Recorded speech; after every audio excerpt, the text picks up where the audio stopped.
Queridísimos colegas de Guitar Express, espero estén todos teniendo un día excelente y muchas gracias por sintonizar el canal. El día de hoy tengo el agrado y el honor de presentarles a un guitarrista y músico histórico nacional, don Carlos Corales. ¿Cómo le va, señor? No, bien, pues gracias, tío Guitar, por la invitación.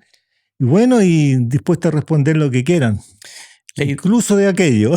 Incluso de aquello. No, vamos a hablar hoy día todo, de como temas todos los músicos. polémicos. No. Vamos a hacer un recorrido hoy día por Bien. tu carrera, Carlos. Vamos a empezar por... ¿Cuándo empezaste a tocar guitarra? ¿Cuál fue tu primera guitarra? Cuéntanos un poquito. La primera guitarra me la hice yo. Ya. Claro. O sea, cuando empecé a tocar, te explico que fue todo por culpa del rock and roll. En la época adolescente, el colegio, estaban recién Elvis, qué sé yo, Bill Haley. Me entusiasmó el sonido de la guitarra de Bill Haley con su guitarrista. Después descubrí a James Burton, que tocaba con Elvis y también tocaba con Scotty Moore. Digamos, con otros de música country. Entonces esa fue mi escuela a partir de ahí. Y me entusiasmó la guitarra. Bueno, no teníamos guitarra. Igual que ahora te digo, como los muchachos todos hacen sus grupos, en ese tiempo tenías que tener un grupo en el barrio. Era la época del rock and roll, veíamos las películas. Así que hicimos un grupo con 3 guitarras, digamos, cuerda nylon, como fueran, sin saber tocar apenas. Apenas podíamos tocar. La idea es que, bueno, los otros 2 guitarristas tocaban algo, yo tocaba casi nada. Así que me dieron el rol del bajista, porque era el que tocaba peor guitarra. Pero es un concepto que como que tiene más cuerdas y es más fácil. Y todo lo contrario, el bajo es mucho más difícil que la guitarra, eso tenlo por seguro. La guitarra te puede equivocar. El bajo y la batería no se pueden equivocar, no sirven. Pero si la guitarra se equivoca, no importa, pasa por el ladito, pasó, ya da lo mismo. Bueno, ahí fueron mis comienzos con el grupo de barrio, haciendo todo lo que se tocaba en los colegios, pues, qué sé yo, el rock and roll más que nada. Pero siempre me entusiasmó el sonido de la guitarra por el rock and roll directo. Entonces, todo lo que tenía buen solo de guitarra, me lo trataba de aprender. ¿Qué edad tenías ahí cuando estabas tocando? Bueno, empezamos de chico, desde los 13 años. ¿Y ahí tenías una guitarra en la casa, como la típica de palo que había? Te explico, mira, en la casa había una guitarra que la descubrí, que fue con la que grabé con Aguaturia cuando grabamos un tema acústico. Ahí sonaba bien esa guitarra, de tonto, después la pinté y se desapareció la guitarra. Pero te digo, me dio por la cosa artística porque mi abuelo tenía un circo, claro, un circo ahora estaría cumpliendo como 100 años el circo. El circo del señor Corales. Entonces, si tú le preguntas a mucha gente, el señor Corales es el maestro de pista del circo, el que manda, el bandejero que le da a los payasos para que hagan el chiste. El dueño del circo, el señor Corales. Era mi abuelo, Juan Corales. Bueno, gracias a eso mi mamá también trabajó en el circo, trabajaban sus 16 hijos, tenía 16, no había tele en esa época, así que era otra la entretención. Bueno, mi mamá tocaba el banjo y cantaban y cosas así, mi tío también. Bueno, de por ahí te digo viene el asunto de la música. Bueno, y estando esa guitarra, con esa empecé a tocar, te digo, los primeros acordes tratando de aprender, los cuales se los caché a mi tío que tocaba tango. Cantaba y tocaba tango, y yo no estaba ni ahí con el tango, si lo único que quería era rock and roll. Bueno, pero ahí fue, te digo, los comienzos con un instrumento en la mano, ya en definitiva. Y bueno, con el tiempo ya tuve que empezar a ver cómo comprarme una guitarra, pero no había. Las únicas guitarras que llegaban que era de la época, eran las Hofner, las Framus, la Teisco del Rey, pero estaban todas por el norte. Como Zona Franca, Arica. Claro, a Tacna llegaban, de Tacna pasaban a Arica, y ahí estaban las guitarras. Pero estaba yo recién comenzando a meterme en este asunto. Entonces se nos ocurrió hacer las guitarras. Entonces teníamos amigos que eran radioaficionados, entonces... Oye, ¿cómo son? Bueno, nos explicó el asunto del picar, nos dijo, oye, no, esto es fácil, habían aprendido por los libros, no sé cómo. Esto es fácil. Es un imán y tú le envuelves, tienes un hilito acá y le envolví 8.000 veces positivo y negativo y ese se pone en un amplificador y te va a sonar. Eso era. Bueno, al principio lo empezamos a hacer la guitarra. La primera guitarra que quería yo era obvio con el clavijero así. No habían clavijas de estas, eran las de guitarra española. Claro. Entonces me quedó así un clavijero. Pero yo la quería roja también. Bueno, me la hice, sabí en ese tiempo lo que ahora son los Box Spring, se llamaban somier nomás, que eran de resorte. Y tenían unos palos por la orilla, así un cuadrado con los somier. Bueno, uno de esos largueros que le llamaban, de ahí saqué el brazo. Lo corté, todo. Mira, hicimos los pick-up, todo el cuento, y al final sonaban, con eso empecé. No tenía alma. Tengo una foto, no tenía teníamos idea. Tengo una foto que te la voy a mostrar por ahí. Y estoy con la guitarra y una perilla Telefunken de radio. Grande, claro, bonita. Esa fue la primera guitarra mía. Después me hice una más interesante, que era más como una Jaguar.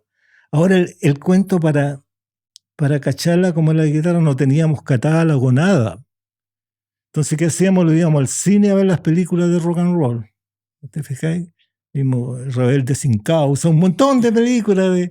Y de repente salía Buddy Holly en una de las películas. Ahí está la guitarra, mira, hay un rato. Tratáis de copiarla así, después tenéis que volver a ver la película para cachar cómo era la otra parte. Midiéndola así, ya te digo. Esa fue la primera experiencia que tuve yo con... ¡Qué entrete! Claro. ¿Y ese era tipo Stratocaster, me imagino? Yo la quería, claro, como Strato. Sí, era la época que estaban de moda los Shadows, Han Marvin. Entonces todos tocaban el sonambulismo, ¿te fijas? Y uno se lo aprendía, la pata, todo el cuento. Entonces la guitarra tenía que ser de ese y color roja. Así que la pinté roja, todo. Esa fue la primera guitarra que tuve, te digo, que funcionaba. Y funcionó, toqué bastante tiempo con esa. ¿Y la amplificación ahí? Amplificación nada, teníamos unos equipos Philips Hi-Fi, de esos que ocupan para los tocadiscos nomás. Ese, un parlante, tiene que haber sido como Electro Voice en esa época, no me acuerdo qué tenía. Pero esa no tenía ni ecualización, muy poco, pero sonaba igual y para nosotros estaba perfecto. Tal cual. El asunto de los amplificadores, después hubo gente que empezó a hacerlo. Carreño, eran amplificadores, te lo empezó a copiar igual acá, empezaron a llegar algunas cosas acá también, pero muy poco, muy poco. El problema más grande que teníamos era las cuerdas. Las cuerdas, ¿no? Ahí te encargo. La primera guitarra que tuve con las cuerdas, no habían cuerdas, solamente, o sea, habían de nylon, tenían de bronce, que eran como para piano, y las de guitarra eléctrica eran Tomastic, pero de esas de jazz. Las flat wounds. Claro. Entonces con la tercera bien entorchada, entonces tú no podías hacer nada.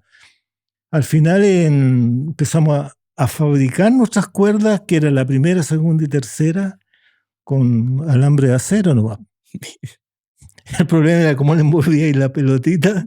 Claro, para después pero igual con hilo, después hilo, arriba, pegamento, todo ya quedaba firme. Pero los comprábamos por metro, por calibre. Esas fueron las primeras cuerdas que tuvimos, digamos, que podía hacer rock and roll. Mira, qué increíble. Y de ahí a las primeras guitarras que te hiciste, por ejemplo, a ya grabar con el primer disco, el 69, ¿no es cierto? Claro, no, y ahí tenía, no, bueno, te estoy hablando de los super comienzos. Después de ahí ya que empecé yo a trabajar en la música, ya teníamos nuestro grupo que se llamaba Los Tickets, que hacíamos los temas instrumentales, todos los temas de la época esa que hacían chupete a la gente, les gustaba mucho. Gira. Entonces, ¿qué pasaba? Eso te digo, lo bueno que me sucedió, o que sucedía en ese tiempo, que si tú ibas a una gira, tenías que acompañarlos a todos. O sea, no sacabas nada con tocar tus cancioncitas, todo más, y después tenías que acompañar a un tipo que cantaba español. Chuta, Pepe Lucena se murió hace poco, me acuerdo. Mira, me acordé ahora. Tenía que acompañar al mago. Tenía que tocar música de mago. Y de repente había una bailarina que bailaba mambo, tenía que tocar el mambo. Entonces, no podía llevar que cada uno llevara su grupo. Imposible. Tenías que tener un repertorio. No, tenías que saber eso. Todos los grupos tenían que saber que venía Cecilia, tenía que acompañarla, venía, qué sé yo, Pollo Fuente y así un montón. Tenía que saberte todo el repertorio y tocarlo. Entonces, esa escuela me sirvió mucho a mí para aprender. Pero aprendí con ese sistema, que el que echo de menos yo ahora con los muchachos, fíjate, porque es una experiencia que tienes que tocar lo que hacen los otros, lo puedes apreciar o puede no gustarte, pero hay una experiencia ahí. Siempre se aprende al final algo. Claro, ¿no? Y te digo, y eso, con esa experiencia de viajar, ahí fue donde me compré la primera guitarra, te digo, más profesional. Me acuerdo, bueno, que el viaje no era en avión. De aquí a Arica, directo en micro, no en bus. Con su equipito, con todo, y durmiendo con los fierros aquí, no sé cuánto nos demoramos. Después Calamina, camino de Calamina, no sé, un cuento. Es como va a ser una película italiana, así, una gira. Bueno, y en Arica, yo sé que ahí en Tacna llegaban las guitarras Hofner. Mira. Las alemanas. Ahí está el bajo que usaban los Beatles, el Bacán, de violín. claro, el violín, claro. La guitarra de los bajos de 6 cuerdas también tenía.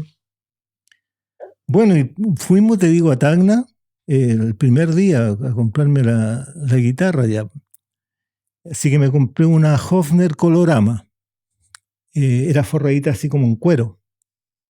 Sí. Era bonita y era bien como la Strata, entonces ese tenía palanca y todo el cuento. Esa. Ahora para la pasada para acá fue complicado porque tenía que pagar aduana y todo. Entonces yo, como ya más o menos me había armado algunos instrumentos, el aduanazo se desarmé, y la eché entre una bolsa así como leña. Bueno, ahí la pasé. Pasé arriba de la parrilla del micro ahí nomás. Pasó, después la armé para tocar en la noche. La primera Hofner contrabandeada. Contrabandeada. Claro. Después hay un cuento con unos Marshall y un Strato. Bueno, pero te digo, esa fue la primera guitarra. Y con esa ya empecé en este caso, a más profesional el equipo. ¿Te acuerdas de cuánto te costó, Carlos? No me acuerdo, pero tiene que haber sido súper barata. Yeah. Si las Strato eran baratas. En Estados Unidos costaban como, en esa época, como $400. Claro, es que en ese tiempo no está esa cuestión. Yo podía haber comprado varias de la época, ahora valen como $10,000 esos claro, palos. Más. Claro. Pero bueno, no fue. ¿Qué te imaginas tú cómo iba a evolucionar este asunto? Esa fue mi primera guitarra. Y ya empecé a tener, habían equipos, te digo, de Hohner. Hohner era como el acordeón.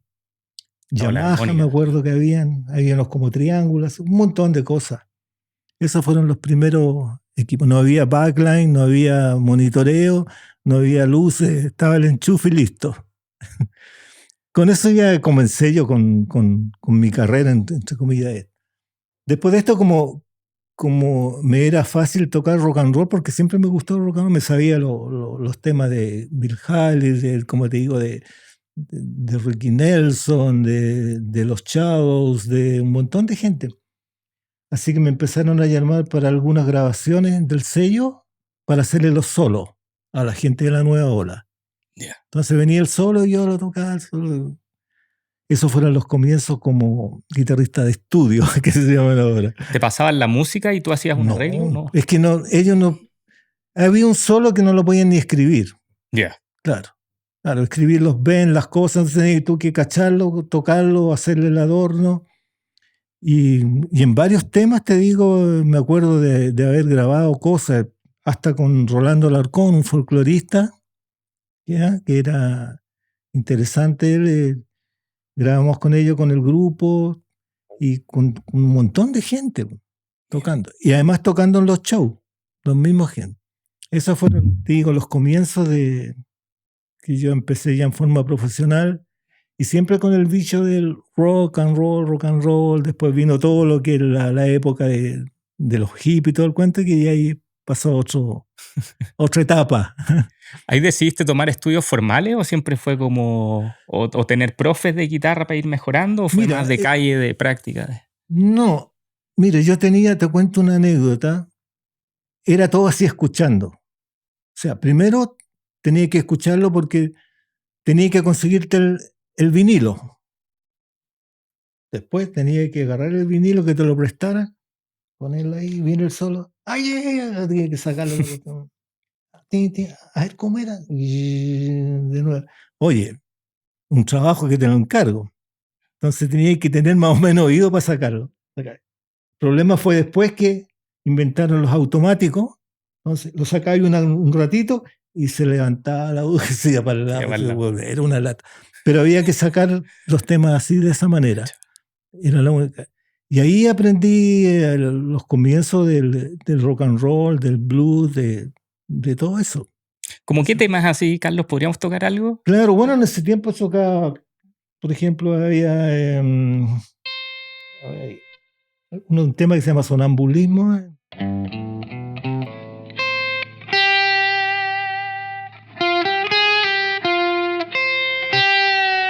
Con la palanca, ¿eh?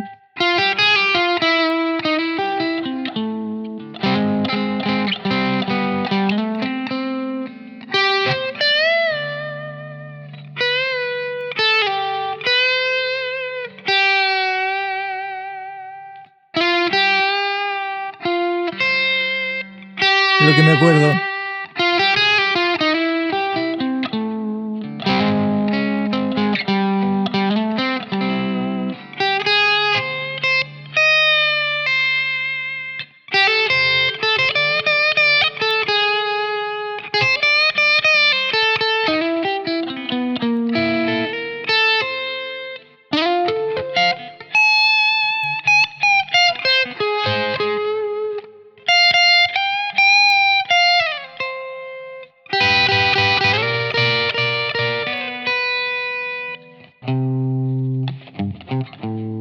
En ese tipo de temas. A lo otro que había.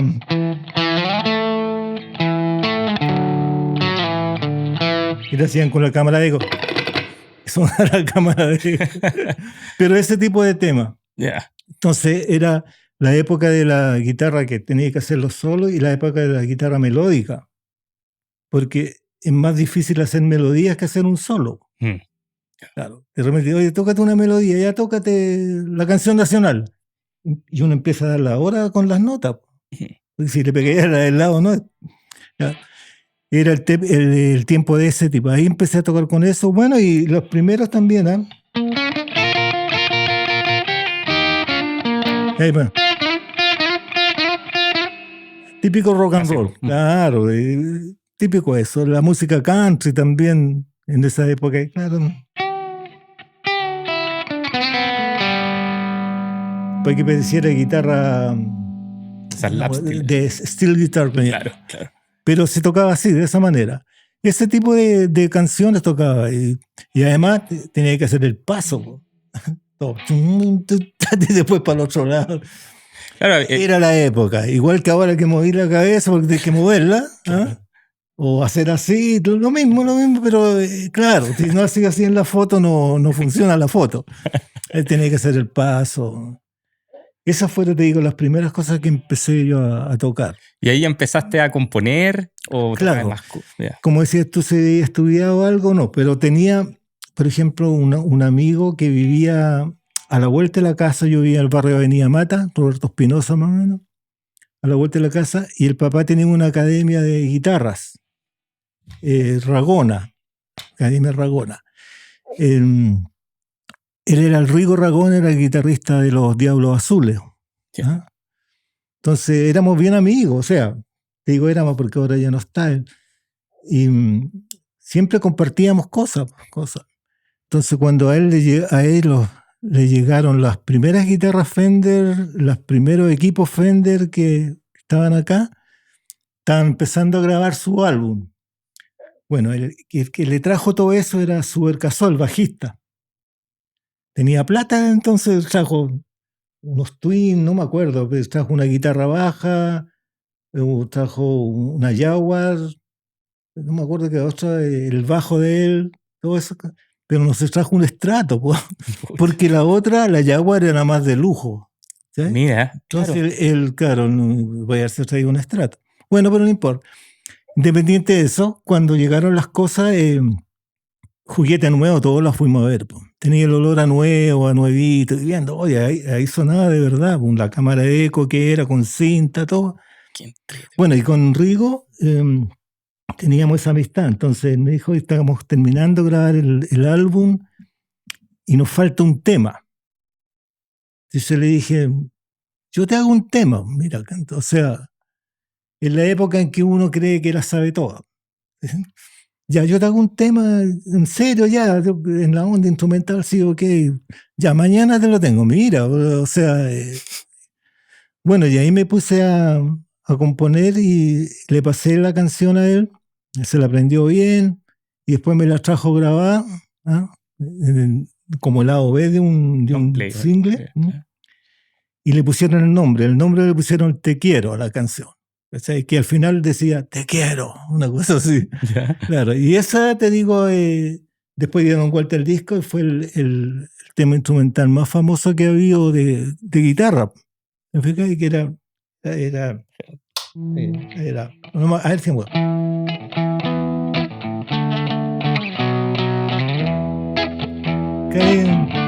Y después venía la guitarra.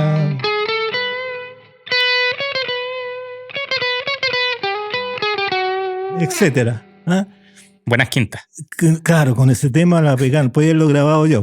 No, pero la interpretaban muy bien Enrico y el Hugo Matus también, que era un excelente guitarrista.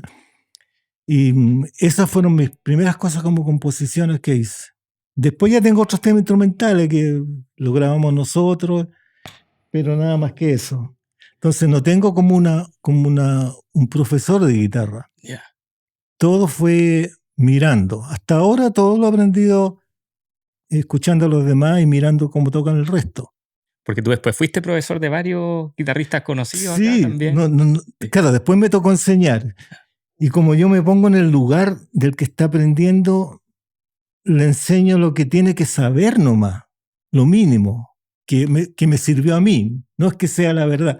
A mí me sirvió ese tipo de cosas, depende del nivel que quiere ir, y le enseñé eso. Si tú te aprendes bien eso, tócalo bien. Lo demás ya lo escuché yo una vez, lo sacáis y lo vas sacando, no hay un problema. Entonces me hice una especie de sistema para poder aplicar la guitarra. Claro, la música popular. ¿Qué sería lo mínimo? O sea, si querés ser profesional, lo mínimo tendrías que mantener la clave americana, leerla mínimo, pero no solamente los acordes planos. ¿Cachai? Aprenderse lo otro para poder tocar hasta bossa. ¿Cachai? Que sé yo, un montón de acordes.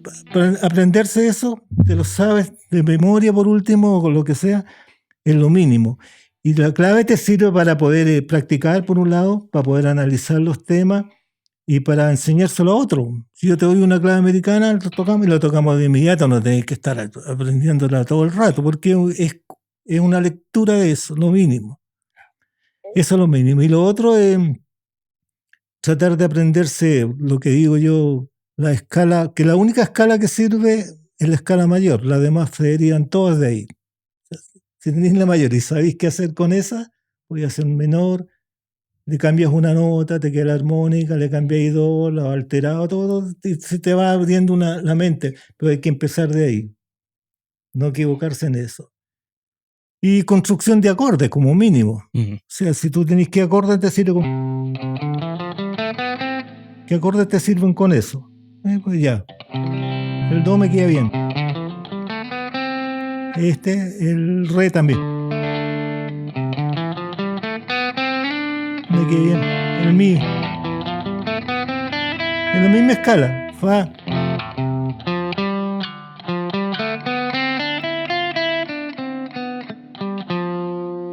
Lo mismo. La otra, lo mismo. La misma. En la misma escala. La menor. El otro. Entonces puede hacer con esa escala cualquier canción, puede hacer.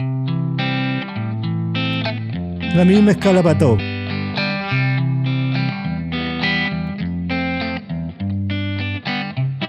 Y después eso mismo lo puedes transformar en vez de sea. Puede hacerle.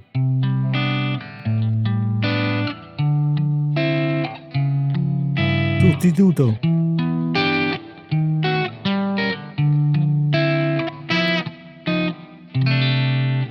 Ahora, si eso mismo tú lo aplicas solamente con estos acordes e improvisas sobre lo otro, te salen todas las cosas alteradas y le poní... Bueno, tienen nombre, los modos que le llaman. Claro. Toca en modo mayor y no está ahí al otro lado. ¿No? Lo otro ya es complicarse cuando ya eres demasiado experto. Pero para aprender eso y para improvisar también, guiarse por eso, por ese tipo de cosas, y tratar de hacer melodía. No podía improvisar, claro, porque claro, en cualquier canción.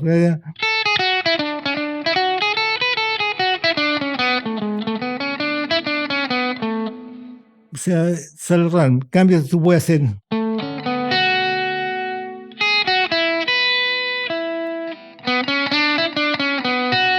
Las notas que no son, ¿te fijas?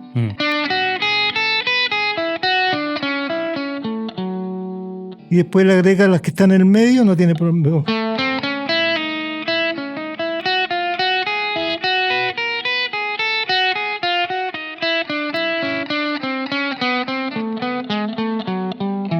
Ahí me sale un séptimo, etcétera.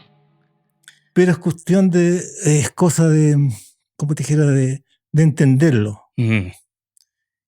Carlos, ¿quién fue tu héroe, tu primer héroe de la guitarra?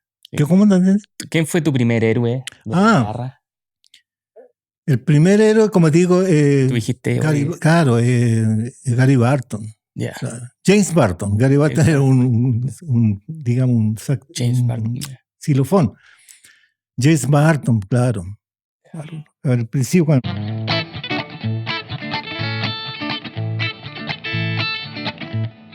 Claro, esa cuestión te atrae. Y son dos acordes muy simples, pero es la onda de tocarlo. Todos los solos que se hacía, típico.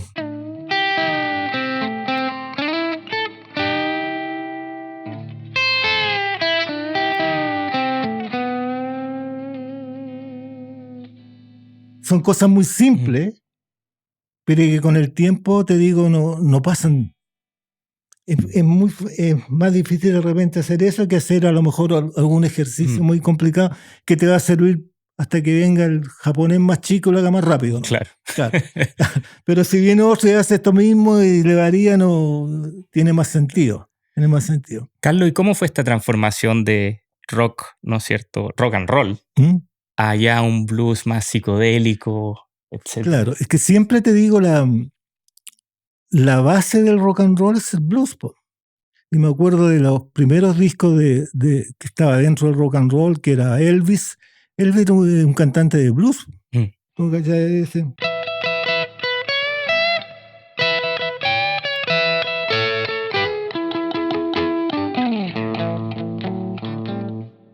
Ahora tócate un blues. Es lo mismo, ¿te fijas? Es un cliché. Pero viene de ahí. Y todas las frases, la misma pentatónica o lo que sea, viene derivado del blues. Que de repente tú haces la pentatónica menor y te funciona sobre un séptima. Hay un conflicto ahí. Y el acorde tiene ese. Entonces, dije, ¿cómo funciona?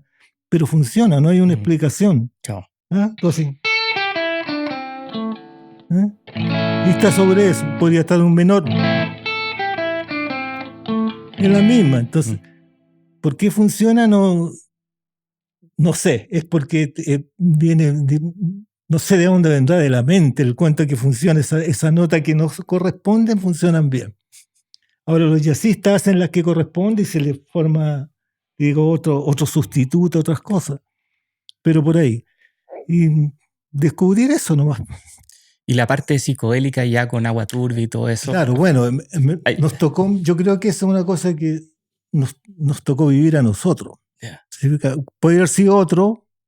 Era la época de los 60 que yo empecé parchando también, suponte, a los Jokers. ¿Ya? Éramos amigos de ellos, Alan, Sergio. Y tocaban todo Rolling Stone, British, no sé cuánto se llamaba. La invasión. Entonces yo grabé varias cosas con ellos y tenían un distorsionador que es una cosa que tenía el plug incluido. Entonces tú lo ponías ahí aquí nomás. Tenía una perilla. Metía más ruido que lo que hacía. Ellos tenían ese, con ese grababan. Qué sé yo. Y bueno, yo grabé varias cosas con ellos de sus álbumes con ese distorsionador. Ahora ellos lo tenían como un tesoro. O sea, nadie tenía. Entonces terminaban de tocar y lo guardaban acá. Entonces, me acuerdo que cuando grabé algunas cosas con ellos pusieron un biombo para que no vieran los otros grupos que aparato estaba usando el secreto. La receta. Era de locura eso. Entonces empecé con ellos con el asunto de ese tipo de que estaba iniciando la psicodelia. Y ellos me incitaron también a escuchar un montón de gente. No sé, empecé a escuchar, por decirte, antes que los Beatles, escuchar a los Animals, los Yardbirds, todo ese tipo. Zeppelin, ¿te fijas? Y se conseguían los discos porque tenían situaciones ellos, entonces no era problema de que se los trajeran. Yo, ¿a dónde iba a conseguir eso?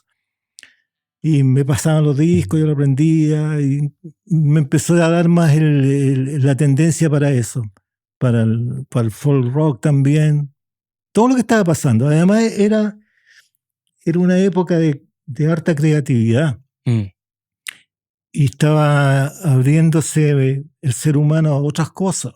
Tú ves todas las tendencias que habían en esa época, además de esta derivación que venía toda la música de blues. Tú sabes, el mismo Eric Clapton aquí hacía lo que hacían los Yardbirds, pero todo venía del B.B. King, de Muddy Waters, qué sé yo. Yo por lo menos lo había escuchado un poco antes esas cosas.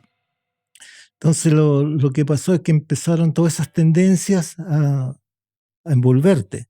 Además, como te decía, iba con una época en que estaba como despertando, no despertando, sino una época de cambio que había que hacer político, social. El asunto del voto de la mujer, las mujeres no tenían derecho a voto, la minifalda, el asunto del LSD, que era una droga para los militares, un montón de cosas. Todo eso se produjo en la juventud un rechazo contra todo lo que estaba pasando, todos los políticos, igual que en todas las épocas, hay una época en que la juventud se revela. Claro. Entonces esa manera era con marcha, igual que ahora, pero bueno, ahí no se destruía, hay otra mentalidad, otra cosa. Marchaban los motoqueros, marchaban los otros. Y, bueno, ahí tuve toda esa influencia y se concretó más también cuando sucedió la época de Woodstock, que era un festival gratis, o sea, un festival pagado, muy poco, se pagaba, que no iba a pasar nada. Pero resulta que resultó ser un festival icónico. Más que por lo que se tocaba, por lo que representaba a la juventud que se reunían en torno a una ideología o lo que sea, y se reunían en forma pacífica. Todos dijeron esto va a quedar la embarrada y vieron que no. Al final abrieron las puertas. Bueno, esa es otra historia. Y los músicos que participaron ahí eran de esa generación. Si tú ves todos los detalles, pucha. Y afortunadamente después cuando fuimos en los 70 a Estados Unidos, alcancé a ver un montón de ellos. Yeah. Claro, esa es otra experiencia. Bueno, lo fuimos con la banda ya porque en esa época, cabro, tú ahí nomás, no te preocupáis qué está pasando. Bueno, llegamos allá, te instalamos, se cuenta aparte, pero alcancé a ver, bueno, el primero que vi fue a Jeff Beck, cantaba Rod Stewart, ¿ah? Humble Pie, me acuerdo, Frank Zappa, claro, no. Bueno, alcancé a ver a Jimi Hendrix, a Elvis, por decirte, los Who, era la época. Claro. El Grand Funk. ¿Todo en la costa oeste de Estados Unidos, California? No, en la parte del Fillmore East. Ya. En el este. Y vimos un montón de grupos ahí, unos que ni me acuerdo si veíamos de a 3 o 4 todas las semanas. Y es como los festivales de acá, un cartelito, Jimi Hendrix, no sé qué más. De Who ahí chiquitito. Claro, así. me tocó verlo en el Fillmore East. Y claro, estaba todo ahí, todo esperando que rompieran la guitarra, la misma cosa pero lo vimos en vivo. Y lo bueno es que ahí tú te das cuenta, no en el caso de los Who, sino que en otros casos, de gente que tú lo escuchabas en el disco súper bien, pero cuando lo veía tocaban más o menos nomás, pues. Claro, si la cuestión no era... Se escuchaba peor aún. Claro. Esos tocaban bien, otros no tocaban los temas que quería escuchar. Me acuerdo de haber visto a 10 Years After y nunca tocó en Going Home. Ya. Y todo esperando que tocaran Going Home. Al final lo tocó porque después de como de 2 beats, una cosa así. Pero los veía todos en directo ahí mismo. Bueno, igual estaban todos en otra también tocando. Claro. A Elvis, cuando vimos a Elvis, o sea, eso fue impresionante. Ahí vi al guitarrista, po, que tenía una Telecaster como con flores, así era de la época. Me acuerdo. ¿Dónde viste? No, y ahí un ficaba sacándole la foto, como tocaba con su equipo. Ahí. Qué maravilla. ¿Sabéis que ese guitarrista vino acá a Viña? ¿Ya? Vino con John Denver. ¿Ya? Claro. Vino John Denver. Si tú ves el video, alguna vez por ahí de Viña del Mar vino. Y John Denver lo traía a él de guitarrista. Yo no lo caché, porque dije, uy, se parece, será. No. Al final, cuando ya se estaban yendo, le vi los equipos que habían traído y el equipo el Fender decía ahí el James Burton, que después no lo he visto antes, conversaba con lo que se pueda, pero era como un clásico de la música country y rock and roll. De ahí, si uno aprende eso, ya está ahí bastante avanzado. Bueno, tú fuiste guitarrista del festival muchos años, bueno, de televisión también. Claro. O sea, me tocó la otra pega del músico estaba el músico de estudio, se grababa. Pero nosotros hicimos en el 74, me invitaron a tocar un grupo que se llamaba Panal, que era un grupo de música latinoamericana, ¿Ya? Puros temas famosos latinoamericanos que lo hicieron en Onda Santana, por ponértelo. Entonces, me invitó a José Breta, me dijo, oye, ¿queréis participar? Ah, ya, participé en el grupo, se grabó. Pancho Aranda estaba, el Pato Salazar con un órgano Hammond. Como nadie cantaba, invitaron a venir a que la colaboraran un par de temas. Y el resto los cantamos o los cantaban entre todos. Y la voz metía el Neumann por un Leslie. Por eso salía la voz. Para tapar lo malo que se escuchaba la voz. Bueno, y a raíz de esa amistad con él tocaba con Saavedra en Viña del Mar, cuando recién estaban empezando. Se le fue el guitarrista a Canadá, creo que se fue, y me dijeron, oye, se fue el guitarrista, necesitamos un guitarrista que venga a tocar. Ya, pues yo entré a la orquesta. Y sin saber nada. Así que ahí tuve como varios años. Como pertenecía a Televisión Nacional, los músicos, hacíamos los festivales de la UNA, un montón de cosas. Entonces seguía acompañando gente, lo que me ha servido N. ¿En ese tiempo el director era muy fregado? Así era muy así. No, mira, lo que pasa es que, a ver, en todas partes sucede. Pues. Yeah. Tenía un director y lo que pasa es que hay que apartar a los músicos de todos los directores. El músico va, te dice, hay que tocar aquí, tú tocas y listo, pues te vas para la casa. Claro, el que hacen negocios son los productores, qué sé yo, directores, obvio, y ellos prácticamente te dan el pago por tocar, y tú das la boleta. Esa es la pega del músico nomás. Después había otro festival, había otro director, de lo mismo cuestión. Oye, Carlos, ¿y cómo ahí tú calculabas, por ejemplo, cuando empezaste profesionalmente tu tarifa? ¿Tú hablabas con otros músicos y decías, oye, ¿cuánto cobráis tú? ¿O tú decías ahí? No, tenían como, bueno, los grupos cobraban cuando comenzamos, cobraban lo que se creía en ese tiempo. Y muchas veces era gratis. Ya, por la buena onda. Claro, por la buena onda, pero claro, no tenía hijos, no estaba ahí casado, entonces. Pero después hubo una tarifa, cuando ya empezó en la televisión, se puso una tarifa para el músico. Tienen que ganar tanto por tanto. O un baile se gana tanto más o menos. Como en Estados Unidos, pues en los bares tenían una tarifita. Y gracias a eso teníamos como un piso. Claro, entonces, eso nos sirvió. Y después, cada uno después cobraba lo que quería. Por ejemplo, El baterista le decía, oye, no, yo necesito porque tengo que tener Tengo que acarrear una todas estas camioneta para que me cuestiones. acarree las cuestiones. Claro. Oye, yo tengo que llevar el equipo. Bueno, eso se arreglaban entre ellos mismos. Yo llevaba el equipo de la guitarra más tocada y me iba para la casa. Lo único que quería comprarme después otra guitarra, pero ese es un detalle. Ese es un fetiche que uno tiene. Oye, Carlos, cuéntanos en qué estás ahora y también cuéntanos un poquito de esta guitarra Ruiz que tienes en tus manos. Claro, no, mira, esta Ruiz, Lino Ruiz, un chileno que se dedicó creo que participó con la Fender también, me parece él. Y él las armas las hace con maderas de acá, incluso te hace con otras maderas. Ahora te digo, la Strata es un clásico. O sea, es así y así tiene que quedar. Te la pueden mejorar a lo mejor con pick-up sin ruido, pero de repente el que tiene ruido suena mejor.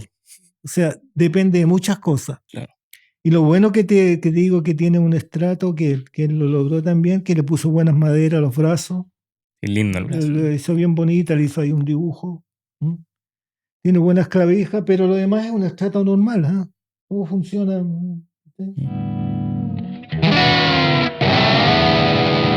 Y no tiene...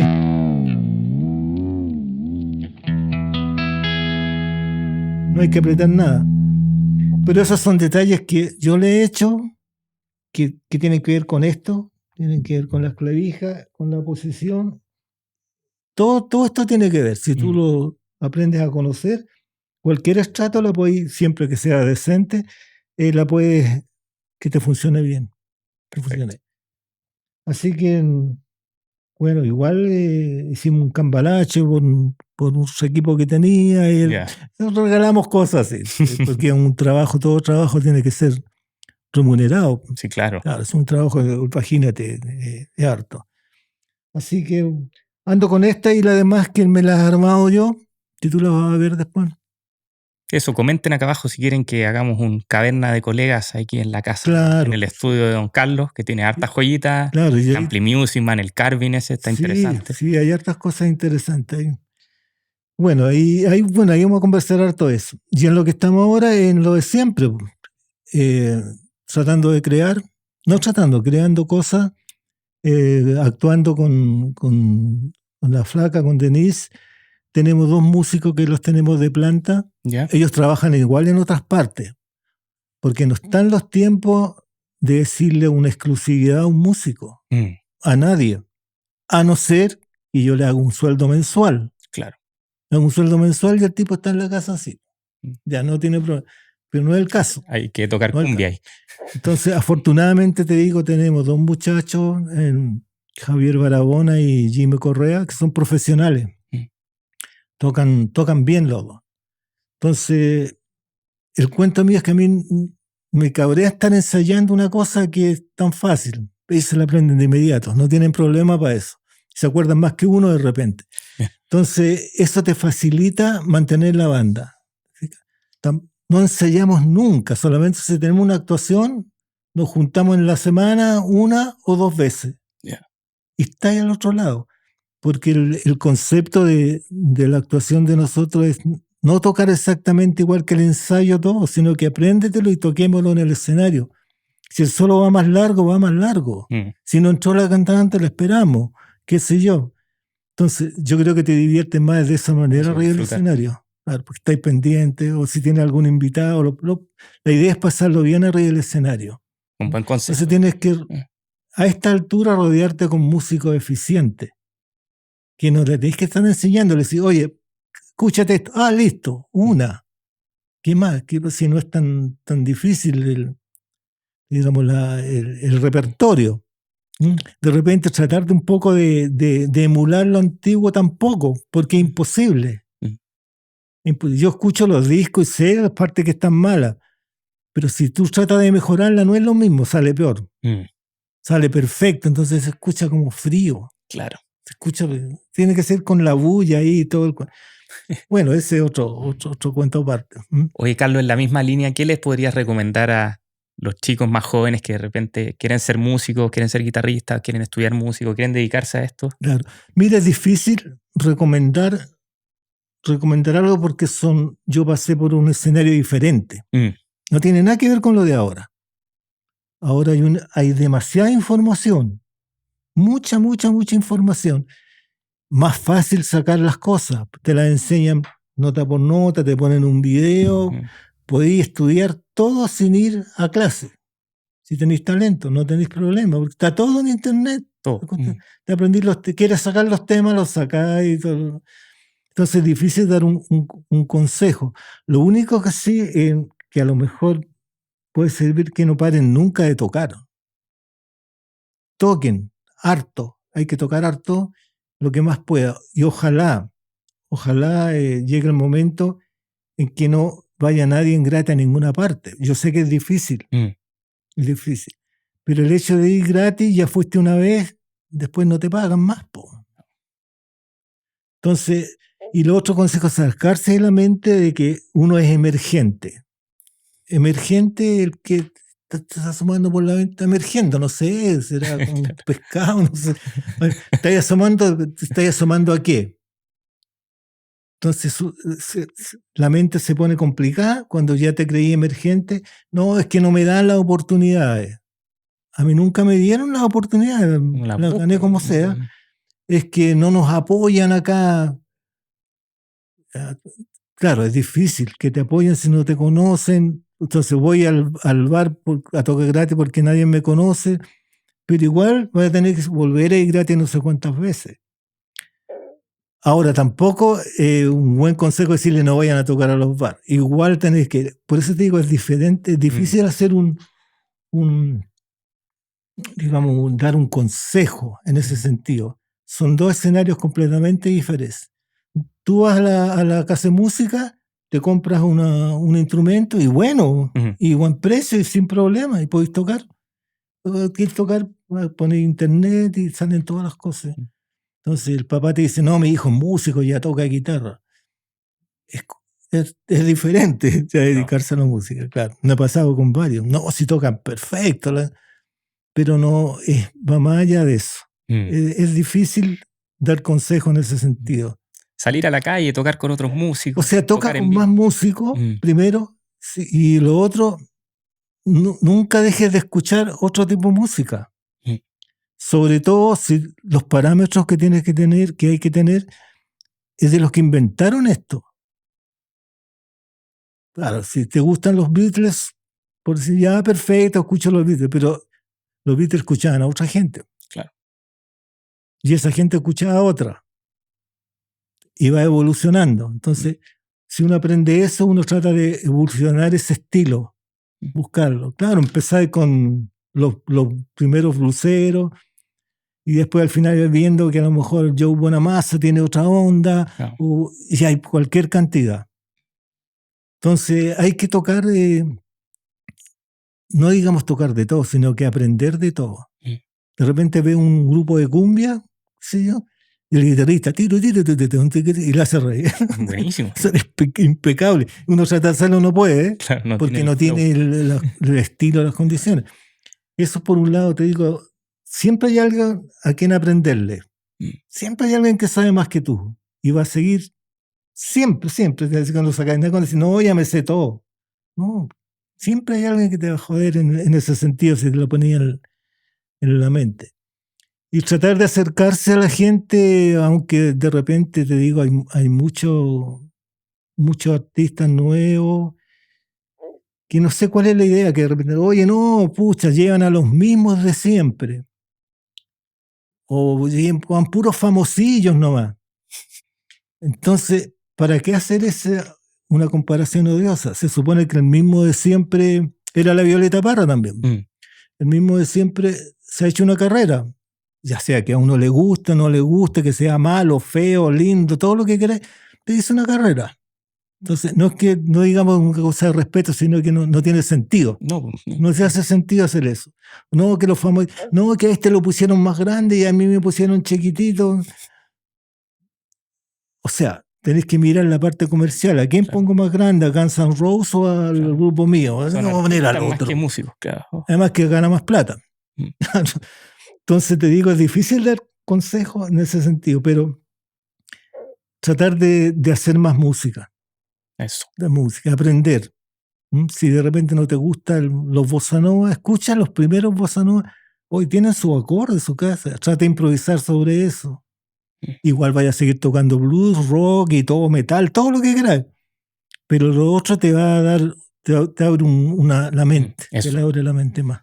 Abrir la mente, colegas. Muchas Sí. gracias, Carlos, por venir a mi humilde programa. Gracias, Tío Guitar, por la invitación. Lo pasé súper bien. Y Yo también. nos vamos a seguir viendo seguido. Muchas gracias, Carlos. No, a usted, Gracias, a colegas. todo el equipo maravilloso. Síganme en Instagram, guitar-express, y nos vemos en un próximo video review. Chao, chao.